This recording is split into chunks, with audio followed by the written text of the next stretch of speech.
From pursuing education equity by giving underserved children access to a private 5G network, using AI to detect and predict depression, to helping athletes win gold with data-driven training. All these things are what make our lives and the world extraordinary. And all these things are powered by Intel. How wonderful is that? Learn more at intel.com/howwonderful. You're listening to Away with Words, the show about language and how we use it. I'm Grant Barrett. And I'm Martha Barnette. One of our Australian listeners is Rob McCahill, and he lives in Cairns, Queensland, and shared with us a little poem that he learned from his grandfather. Now, the first time I read it, I completely misunderstood it. It's a mixture of numerals and letters, and I'm going to try this. I don't know how it's going to work in audio, but I'm going to try it. I read it as 11 was one racehorse, 22 was 12, 1,111 race, 22,112, which makes no sense, right? No, but I think I know where it's going. You think you know? Yeah. You think there might have been two racehorses, one named 11 and another named 22? Right. Yeah. If you read it that way, it's 11 was one racehorse, 22 was 1-2, 11 won one race, 22 1-1-2. That's very clever. Yeah, it's really cute when you see it on the page, and I've been told that this poem appears in something called the Ha Ha Bonk book, which was published in 1982 by Janet and Alan Alberg. The Ha Ha Bonk book, that's a great name too. It reminds me of something that you learn when you first start statistics, that sometimes numbers count and sometimes they can be counted. Sometimes numbers count and sometimes they can be counted. Right, so sometimes they are a thing that you count. And that is a big deal in statistics. So, no kidding. Yeah, right? Put your mind around that for a second. I'm still trying to put my mind around 11 and 22. Right. So sometimes a number is a name for a thing, and sometimes the number counts the thing. Oh, okay. All right. There we go. Yeah. I need to take a statistics course, clearly. Your calls, thoughts, and questions about language, toll-free 24 hours a day in the United States and Canada, 877-929-9673. You can also email us, words@waywordradio.org, and talk to us on Twitter at WAYWORD. Hello, you have a Way with Words. Hi there, this is Eddie calling from Queens, New York. Welcome to the show. We're glad to have you. What's up? Thank you. Well, the other night I was watching some reruns of Buffy the Vampire Slayer, and they said a phrase, and I started to think, why are bananas the fruit that we associate with things that are crazy? Like, what is particularly crazy about bananas? So like on Buffy, somebody went bananas. Yeah, or there's some line I don't really remember, but it just got me thinking, and I figured rather than Google it, I would call the experts. Bananas are funny, right? I mean, it's a funny word to begin with. I mean, I'm thinking about the song, Yes, We Have No Bananas. You know, would that song have been as funny if the refrain involved apples or pears? I don't think so. I don't know. I guess I just kind of wondered, like, is it common in other languages? Is it just in English that we say so-and-so went bananas, or this is all bananas? Oh, that's a really good question. I don't know about in other languages, but like there's the term banana problem. Do you know this term, banana problem? No, I don't think so. I think it comes from the language of tech and computers, but like when you're uncertain about whether a project is actually finished and you're uncertain about where to stop, like you're designing a website and you keep adding more and more stuff and you probably should have stopped a while ago, that's called a banana problem. And it comes from the joke about the kid who says, I know how to spell banana, I just don't know when to stop. You know, all those letters. A-N-A-N-A-N-A-N-A. Yeah. And then of course, there's the fact that we associate bananas with monkeys and their antics or slipping on a banana peel. And I can tell you that by the early 1900s, people were using the term banana oil to mean nonsense for some reason. And if you talked about somebody being bananas back then, sometimes, at least in underworld slang, it meant somebody was a degenerate.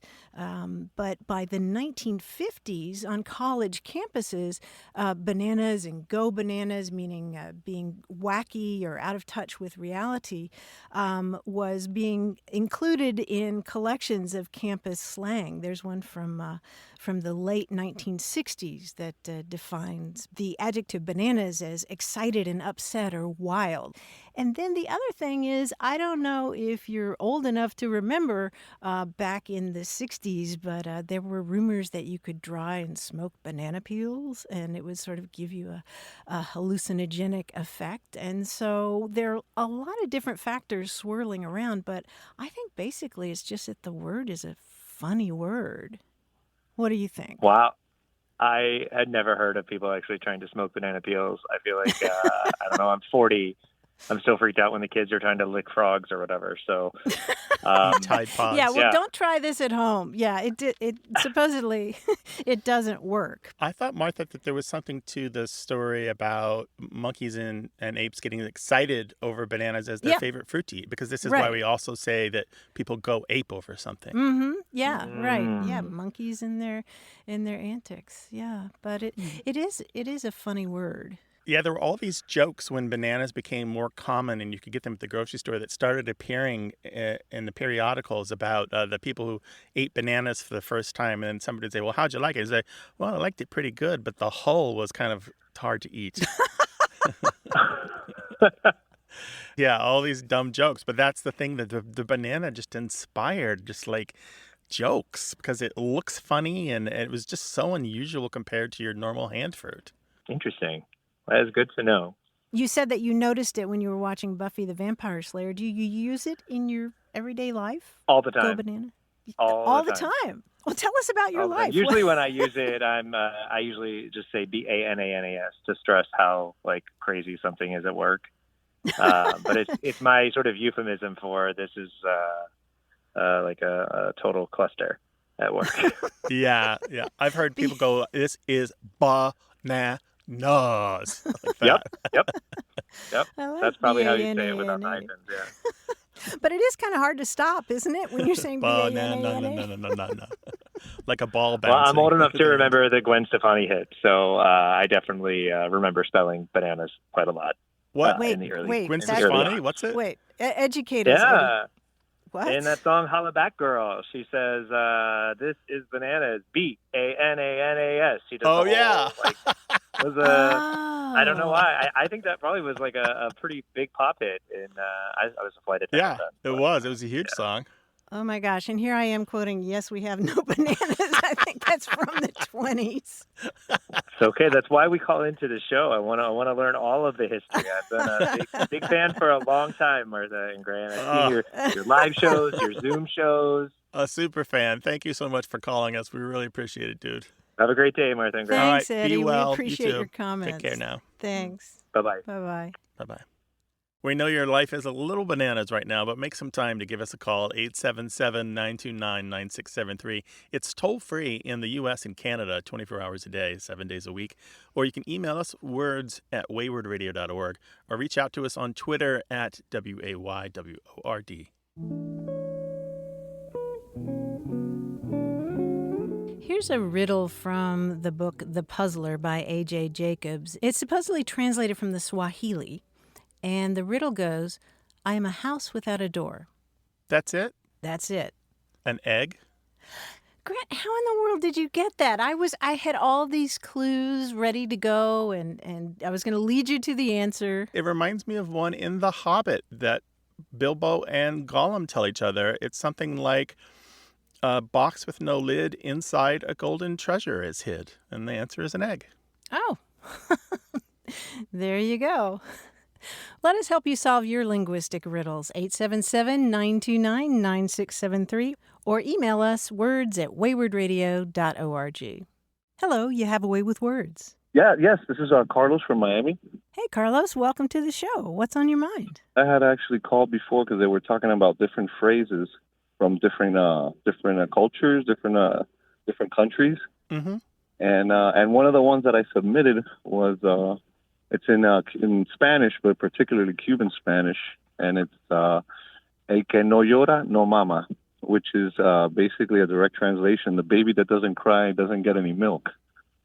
Right. And and it usually applies to when someone's wants to ask for a raise or something in a relationship that somebody wants to get done.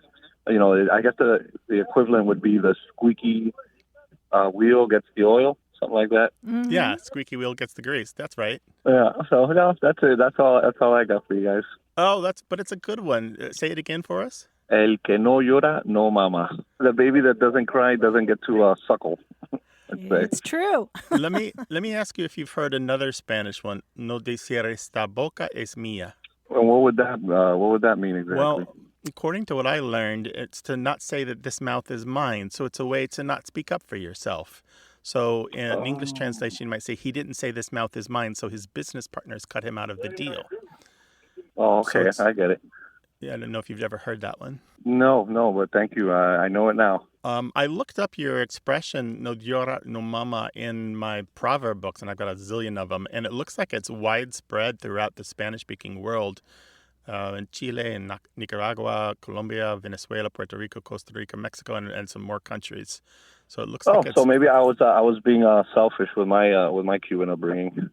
No, it just means that you're part of this larger Spanish-speaking culture. So you belong to this large history of proverbs and sayings, dichos. Yeah, and being bilingual in Miami, it's almost like it's extra fun because you get kind of the best of both worlds. You know, you Right. get Yeah. proverbs from everywhere, as many Yeah. as many as you can. Well, Carlos, thank you so much for sharing, and call us again sometime with some more of these. All right. Thank you for having me. It was a pleasure. All right. Thanks, Be well. Carlos. Have a good one, Bye-bye. guys. Okay. Bye-bye. And if you don't call, you won't get to talk with us about language. So dial 877-929-9673 or send your questions and stories about language to words@waywardradio.org.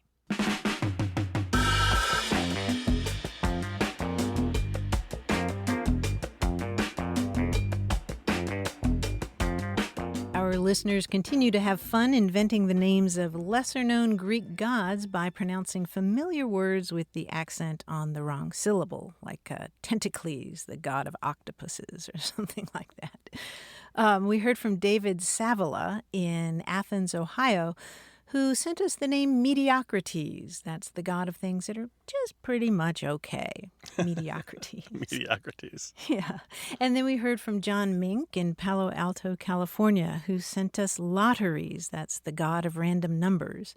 And Jim Gossens of Burlington, Vermont, sent us the name of the Muse of Lung Sounds. Any idea what that is, Grant? The Muse of Lung Sounds. Mhm. Oh, How would you hear lung sounds? Cophocles?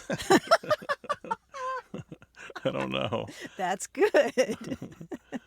How about stethoscopy? Instead of stethoscope, stethoscopy. That's very good. Send your Greek gods our way, 877-929-9673, or your thoughts and ideas about language to words@waywardradio.org. You're listening to Away with Words, the show about language and how we use it. I'm Grant Barrett. And I'm Martha Barnette. And look over there. I'd know that sachet anywhere. It's our quiz guy, John Chinesky. If Bigfoot can sachet, I'd be doing the Bigfoot sachet right now for sure. Thank you, Martha and Grant. Sometimes common knowledge says that two things are the best example for something. Now, here's my example. Two things are dead. One is a bird, the other is hardware. So if I said, as dead as a blank, one of you could answer Dodo. dodo, and the other could Doornail. answer, yes, doornail, right. Now, only one thing apparently is pretty. So if I said as pretty as a blank, either of you could say, Picture. yes, picture, very good. So either two things are as blank, or one thing is a blank as blank. Let's see what we get. Here are more.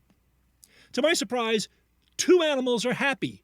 If I said, as happy as blank, one of you could answer A clam. A clam, and the other one could answer, Oh, happy as a pig in, let's say, mud. let's say mud indeed. Yes, let's go with mud. Now, there are lots of cool vegetables, but apparently only one vegetable is as cool as blank. Either of you could answer. A cucumber. Oh, cucumber, of course. Very good. Only one flower is fresh. If I said as fresh as blank, either of you could answer. A daisy. Yes, a daisy, as fresh as a daisy. To my surprise, two fictional characters from the same source can be mad. If I said as mad as blank, one of you could answer. As a hatter, A hatter, and the other could answer. a March hare. Yes, a March hare. Lots of things are solid, so how come only one thing is solid? If I said as solid as blank, either of you could answer. Solid as a rock. Yes, either of you could sing solid as a rock. Very good. Anyway, so those are some similes. Those are similar to similes. They're exactly like similes, so there we are. Thanks, John. Thank you, guys. We really appreciate it. We'll talk to you next week. Give our best to the family, and good luck with the trivia that you do all around Brooklyn. Thank you, and thanks very much. You know, we love to hear from you. That's why we have a toll-free phone line that is available in the U.S. and Canada. That's 877-929-9673. Call us with your stories, ideas, and questions about language. And we'd like to hear from you in email, words@waywardradio.org. And hey, try us on Twitter at WAYWORD. Hello, you have a way with words. Hi, this is Meriwether calling from Santa Fe, New Mexico. Hi, Meriwether. Welcome to the show. What can we do for you? Okay, I have a little bit of a query for you. I work in film and television in the costume department, and before and after COVID, literally 2 years apart, I was working as a shopper for the costume department. So February of 2020, I wrap a television show that I've been working on, and I've been doing all of the shopping for the costume department, going in all kinds of stores, everything from high-end boutiques, big box, department stores, specialty boutiques, even, biker stores, sporting goods, mom and pops, everything. And people, when you would walk in the store, they'd say, welcome to wherever, welcome to Banana Republic, welcome to REI, whatever. Mm-hmm. Literally 2 years later, it's the first time back doing a similar project.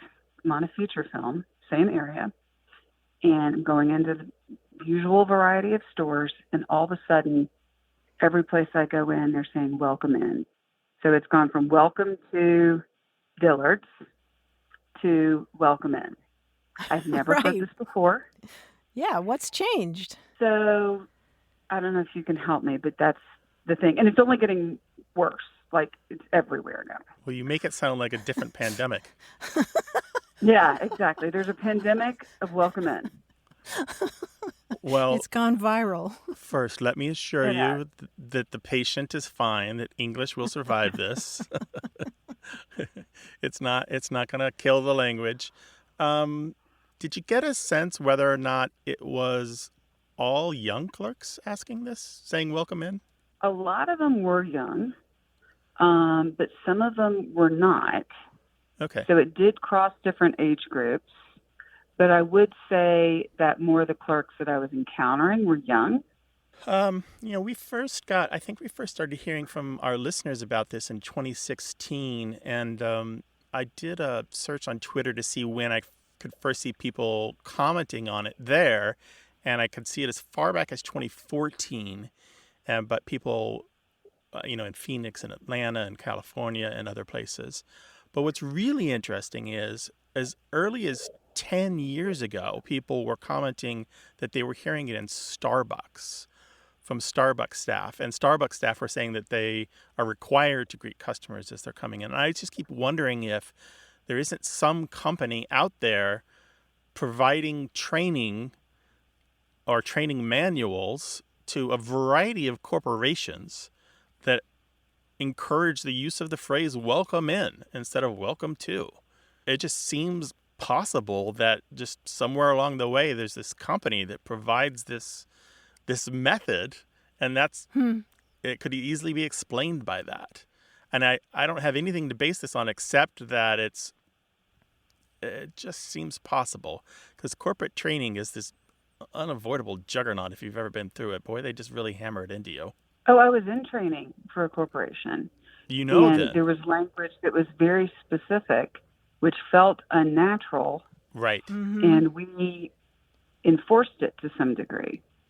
Ultimately, it was the phrase that we were taught to encourage or require was dropped. And this particular phrase was apartment home. Welcome to your apartment home. And I was like, who says apartment home? And they finally just gave up because it just stuck in your mouth. But I remember we just quit hammering it. But it wouldn't surprise me if there were some training element to it. The funny thing is, I'm originally from the South, and we don't mind a long string of prepositions.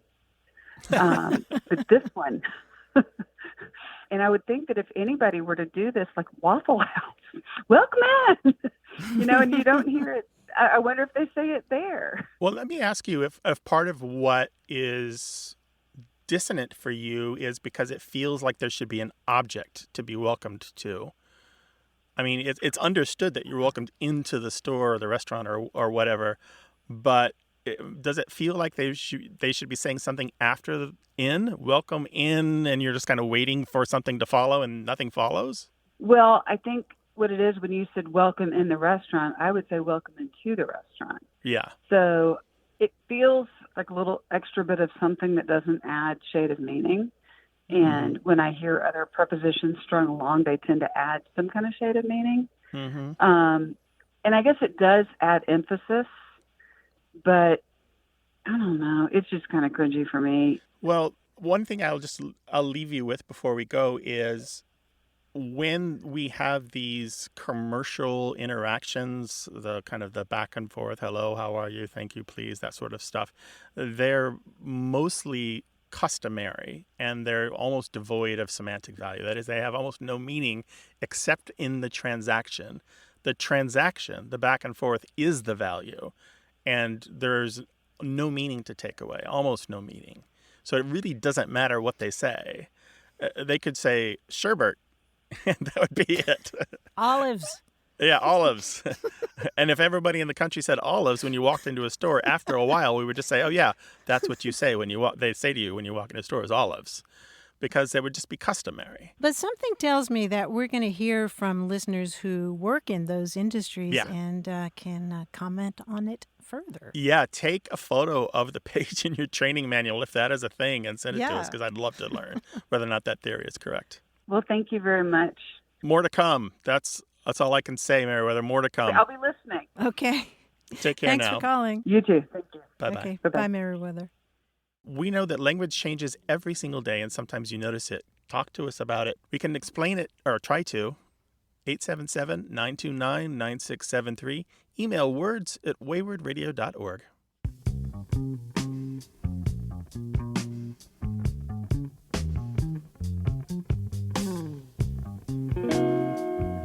Magdalena Benedetto called us from South Carolina. She's 13 years old, and she asked, why do we have a word for throwing somebody out of a window into the street, but not a word for the day after tomorrow?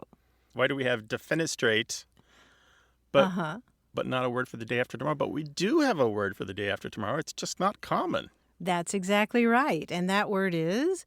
Overmorrow. Right. So you might say, tomorrow and overmorrow will bring us a heat wave.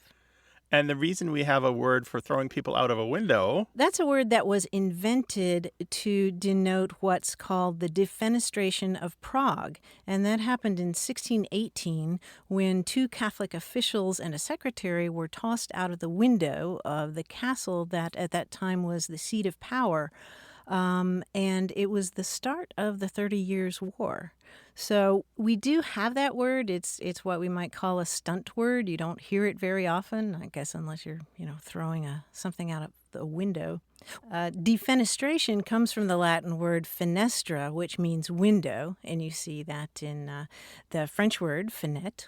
And also Fenster in German, which is part of one of my favorite German words, which is Kirchenfenster, which English-speaking wine lovers will know as legs on a wine glass. But in German, it's Kirchenfenster, which means church window, because they kind of look like little church windows, those legs going down the glass. The legs going down the glass? You mean the way the wine drips on the inside of the glass? Yeah, when you swirl the wine and then you watch it kind of drip down. It adheres a little bit to the inside of the glass, but it also drips down.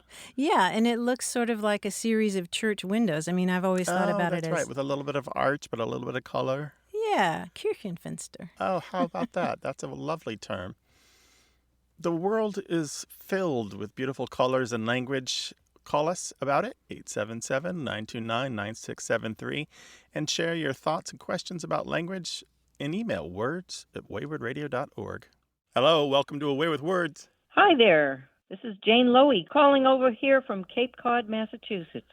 Hello, Ooh. Jane from Cape Cod. What's going on? I run a women's community choir, and I've been doing it for over 20 years, and we gather weekly until the pandemic, of course, and we have a different purpose than a traditional choir, which is, you kind of rehearse so many nights and then you wind up with a concert.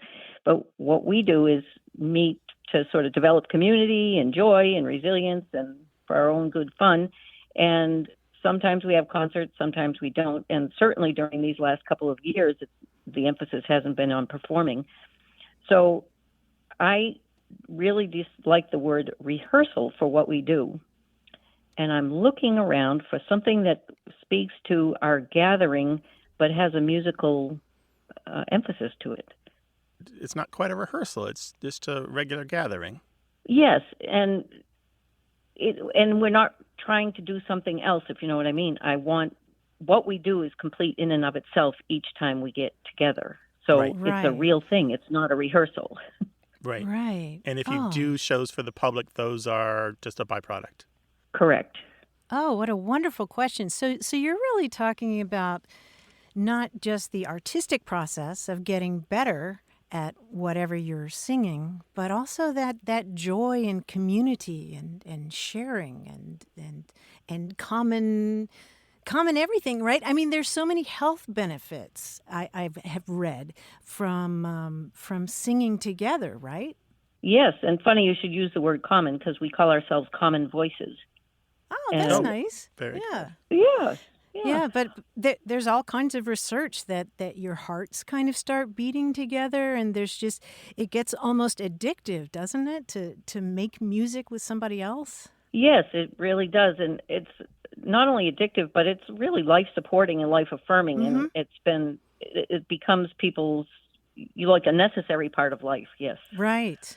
You want a word besides rehearsal then, just sort of slogging along and and building this song that you're gonna perform for people. It's about the experience itself. Boy, I love this concept, and of course I'm reaching back to Greek and Latin, but I feel like the words that would come from the Greek and Latin are already taken. I mean, I'm thinking of symphony, which comes from Greek words that mean voices together, but that word is kind of taken, and then there are all these other great words from Latin cantare, meaning to sing.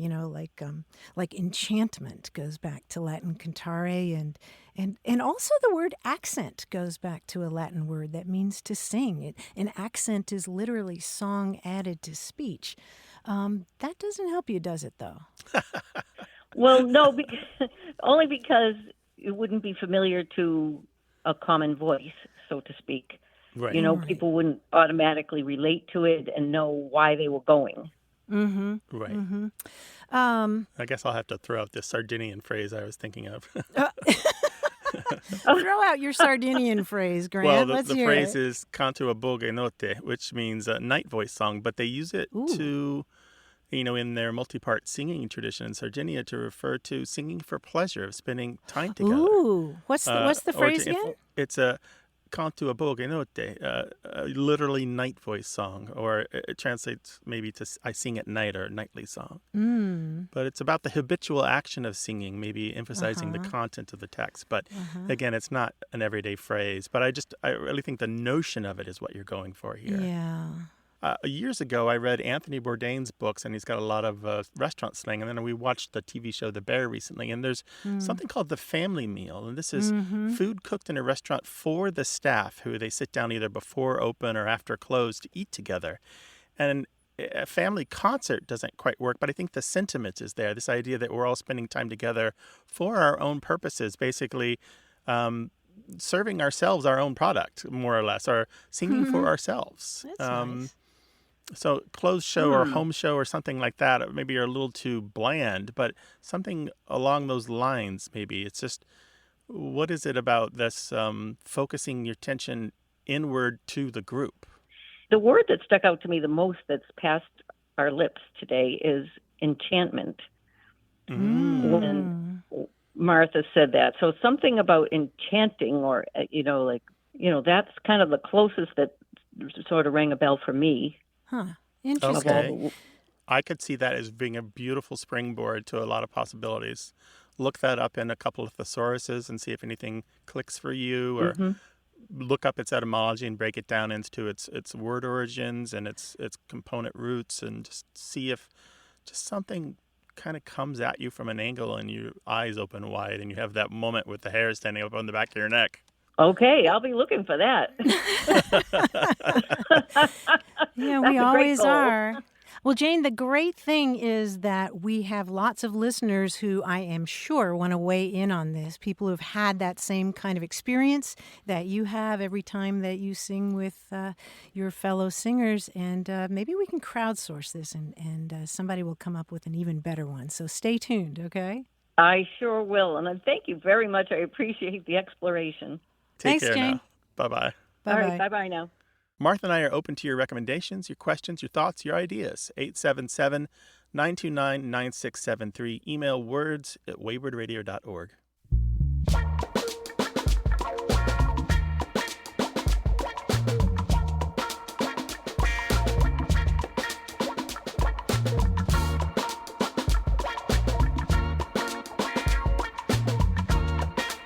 In this country, if you go into a building and you need to get up to the top floor, sometimes you can step into an elevator. But that's not the case in Britain, right, Grant? You get into a lift. Exactly. I guess we were raised differently. That's terrible. Shout out to dadjokes.com. You did not get that from dadjokes.com. I did. You did? I did. Oh, I'm going to your house. I'm sneaking over at night and blocking that on your router. I shouldn't be allowed. You should not be allowed. That's the worst. 877-929-9673. You're listening to Away with Words, the show about language and how we use it. I'm Grant Barrett. And I'm Martha Barnette. My wife and I just got back from a week in the Hudson River Valley, where, as you know, there's a lot of wonderful hiking. And one of our favorites was the Rockefeller State Park Preserve, which is near Pleasantville. And we were wandering around this beautiful preserve when we saw this sign that was pointing to something called the Glacial Erratic Trail. And we were thinking, well, what's a glacial erratic trail? Is it a really tough trail that you have to take at a glacial pace? Or is it so erratic it's just zigzagging along with a lot of switchbacks? So we had to find out, of course. So we're walking down this trail and we come to a clearing, and there in front of us, all by itself, is this huge boulder. And I'm talking about a boulder that's the size of a 2 or 3 story house. And it's just alone there in the woods, surrounded by trees. And we were thinking, what the heck? But then we saw a little sign, and that's when I learned that the word erratic isn't necessarily an adjective, because in geology, it can function as a noun. An erratic is a rock or boulder that's been transported by a glacier as the glacier is moving. And they're often transported for hundreds of miles. And this particular one was left thousands of years ago after the ice that had covered that whole valley melted away. It left behind this thing called a glacial erratic. And that's when it all made sense to me, because the adjective erratic means, inconsistent or haphazard. And it comes from the Latin errare, which means to wander. It's also the source of our word error, because if you make an error, you wander from the path. And so it was a little lesson in geology, but it was also a little linguistic reminder that sometimes if you assume that a word is a particular part of speech, you may be in error. And so there's a connection here to knights errant. Knights errant are knights who wander. Yes, they're wandering around. Freelancers, right? Literally. Freelancers, yeah, the Ronin of the medieval world. But if you see something out there and you've got a question about it, what is the erratic errant message in your world? You're like, that doesn't mean what I think it means, does it? We can help you solve that. 877-929-9673. Email words@waywardradio.org or try us on Twitter at WAYWORD. Hello, you have a way with words. Oh, hi. This is Michelle from Bedford, Texas.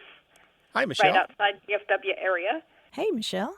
I had emailed somebody about a reservation for a trip that was happening the current year, and I was asking if the same trip was going to be programmed for the next year.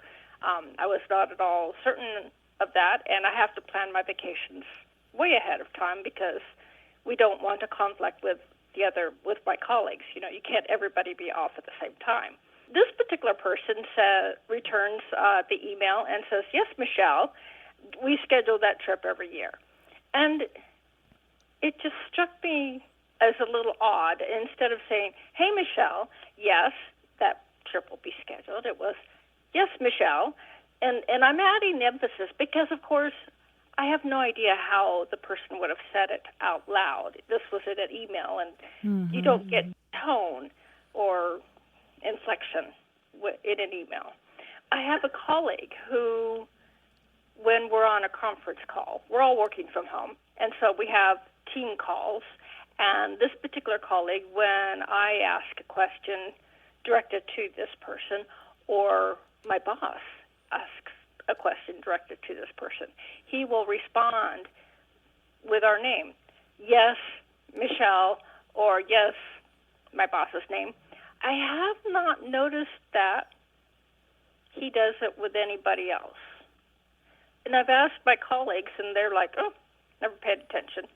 But I asked my son, who is actually a very well-grown-up young man. I'm very proud of him. But he says, it sounds a bit condescending. And that's how I'm receiving it, as it's a tad condescending or manipulative. And also my son's girlfriend says that she's noticed one of her professors used to do that too. So I'm wondering if we're being overly sensitive, or if, and they may not even be aware of what they're doing. I was just curious about it. Well, that's a lot to unpack. I mean, as you mentioned with email, it's really hard to discern tone. In these meetings that you're having where the person is addressing you by your first name, does he address everybody else by their first name as well? I've only noticed it with me or our boss. And your boss is female? Yes. The charitable part of me wants to say that, maybe he's read Dale Carnegie, where he, how to win friends and, influence people. And, I mean, people love to hear their names, don't they? I mean, when you introduce yourself to somebody, how many times do you remember that person's name versus your own? I just wonder what else is going on for that person. But the uncharitable part of us thinks about the linguistic discourse studies that show that people addressing people by their first name sometimes can introduce a power differential that is indeed taken as condescending and may intentionally be or unintentionally be there to shift the mood or the control of a conversation or a situation. That's how it felt. And in fact, I made some notes for our call, and in one of my notes I have, it feels like a change in power. Yeah. Change. Yeah, the change is what's important. So if, particularly in the email, so we can discern something from the email. If you're having a back and forth with someone and there's no addressing each other by name for several emails in a row, and then they address you by your name, that's definitely a power move. That's definitely them trying to assert some sort of control or power, or to condescend, or to chastise you a little bit, for sure. For me, sometimes I do it just to bring the person in, though. It's more of an embracing. I think there's more than one way to do that. I'm talking about a one-to-one conversation. No, that's what I'm talking about, too. It's certainly context dependent, but if if it's a tense situation where something isn't being understood or explanations are required. That's different from the embrace, Yeah. But really paying attention to the changing of someone's naming practice is really going to help you understand what's happening here. It's when they shift from a formal to an informal, or they shift from an informal to a formal.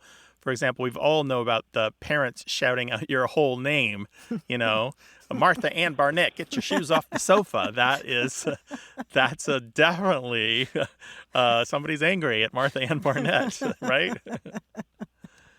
Exactly, and it gets your attention. Yeah. I thought about that too, and I thought about it's just how the ways that the words are ordered. It's the yes, Michelle, versus the hey, Michelle, yes. And I thought it's really subtle how.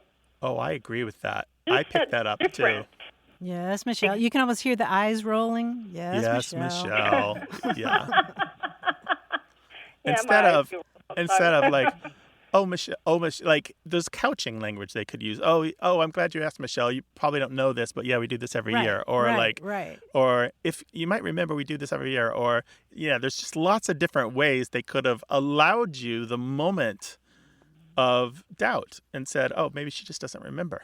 But they didn't. Right. They made it sound like you should have known. Yes, and actually with the first email, that was the initial email with correspondence with that person. Well, Michelle, there is a lot of work that has been done in linguistics, mostly by female linguists, of course, about the power differential when it comes to addressing men versus women. And one of the things we find is that again and again and again, women are addressed by their first name, and men are addressed by titles and last names, or just last names. And sometimes people say, oh, well, it's just because I relate to women, they seem friendlier. But a lot of times it turns out that in the same situation, like the meeting that you're having, it can really be about genderism or misogyny even, and women not getting the respect that they're due in the workplace. So it is definitely something to pay attention to. I think what I'm taking away is that I shouldn't be bothered too much for it, but watch out for it. Yeah, That's watch fair. out for it. This was enlightening. I know we'll get a lot of response on this. Thank you so much for breaching this topic. Thank you. I love your show, by the way. Thank you so much. Thank you so much. We're really glad you called. All right. Thank you again. Bye-bye. Be well. Thanks, Michelle. Bye-bye. 877-929-9673.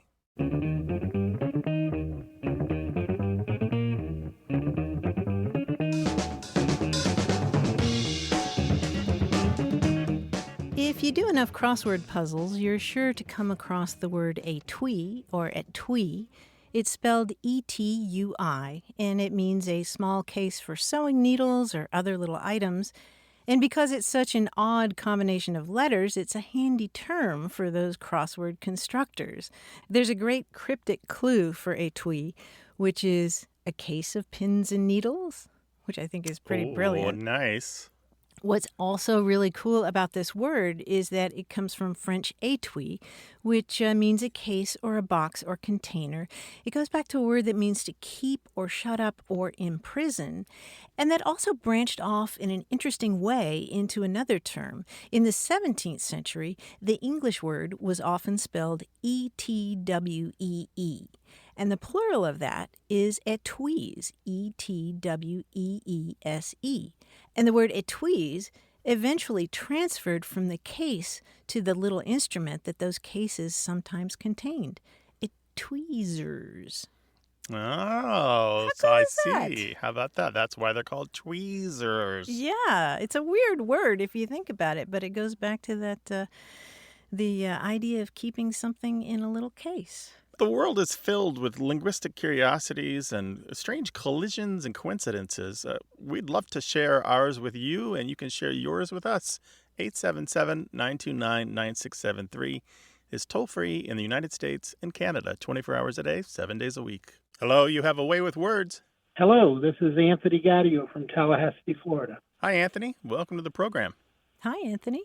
I was calling because I am always trying to improve my Italian, and I've come across an Italian proverb that caught my attention. And that Italian proverb is mal comune mezzo gaudio.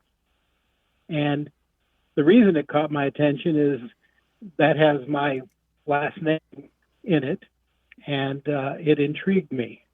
I kind of looked it up, and it resembles the English proverb, troubled shares are troubled halved, although the literal translation is quite a bit different. Yeah, let's hear that expression again. Mal comune mezzo gaudio. Mm-hmm. Which word is your last name? Mezzo? Comune? No, gaudio. Oh, yeah, okay. I'm teasing. Which is, it means joy, but it's not the Italian word gioia, which is, personal joy. It's kind of like group joy or joy of the community is what I have been told by Italian scholars. Yeah, the mezzo is like half or middle, like a mezzo soprano is between a soprano and a contralto. Yeah. And the Gaudio, your last name is a really wonderful word, goes all the way back to Latin. And, there's that old drinking song that's the official song of a lot of schools, Gaudiamus igitur, that means, that one, Yes. let us live then and course. be glad. Yeah. Yes. But it's a beautiful sentiment, mal comune mezzo gaudio. And, there have been lots of different ways to express that sentiment. One of my favorites goes back to ancient Rome and ancient Greece. There's an expression that translates from both of those languages as either a common shipwreck is a comfort to all, or to be shipwrecked together is a relief for everybody or a comfort to everybody.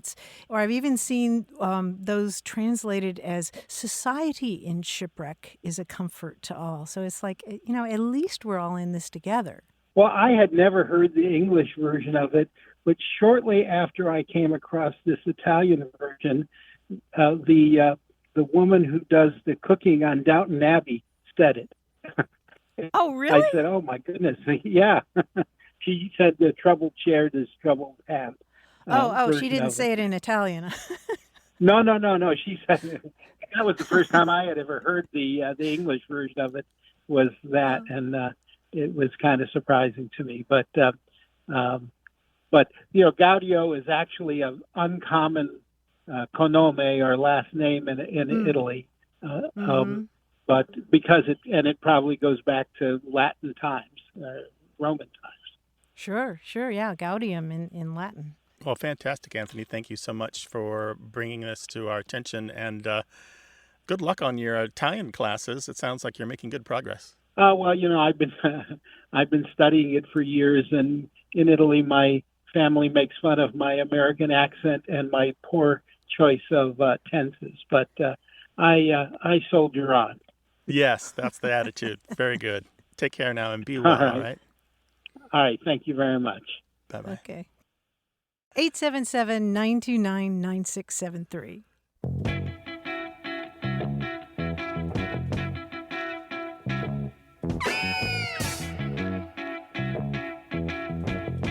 You may recall that a few weeks ago we heard from Natalia, who was asking about a term that her Polish family adopted from a Swedish friend. And Natalia's family used this term to denote another driver on a long road trip, the one who sets the pace for you mile after mile, or the one you keep seeing over and over as each of you passes the other on the highway. And Natalia was mystified as to why this Swedish friend of theirs used the term follow John in those kinds of situations. And Grant, you and I were mystified too. We hadn't figured it out yet. No, we had our own terms that we'd come up with, but we didn't understand the Swedish connection. But then we got an email. We got an email from a listener in Malmö, Sweden, Karin Tidbeck, who emailed us about a Swedish game that is called Följa John, which literally means follow John. And it was a game that was popular when Karin was a kid. And it's a bit like Simon Says. Karin writes, someone is appointed John, and you have to mimic whatever they're doing. And if you fail, you're out of the game. Whoever's last to keep up with John will be the John for the next round. And Grant, that has to be the answer. Yes, it certainly does. And I'm surprised that we weren't able to come up with that. But that's why we have these wonderful listeners. They are our field workers. They're out there bringing us new knowledge and educating us every single day. And thank you for that. Indeed, tusen tack, as they say in Sweden. But you want to know how wonderful Karin is? Karin writes speculative fiction in both English and Swedish, and although they didn't mention it, I did some digging and learned that Karin's book, The Memory Theater, is on the New York Times list of best science fiction and fantasy books of 2021. How about that? What is the book called? It's called The Memory Theater, and the reviewer said it's a slender, extraordinary jewel of a book. And you can find out more about that book at karintidbeck.com. Wow, going to have to add that to my list. Yeah. Thank you so much, Karin. We really appreciate it. And we love hearing from writers and readers around the world telling us about the books they're working on and the books they're reading. 877-929-9673. Words at waywardradio.org and on Twitter at WAYWORD. Our team includes senior producer Stephanie Levine, engineer and editor Tim Felton, production assistant Rachel Elizabeth Weisler, and quiz guy John Chinesky. We'd love to hear from you, no matter where you are in the world. Go to waywardradio.org/contact.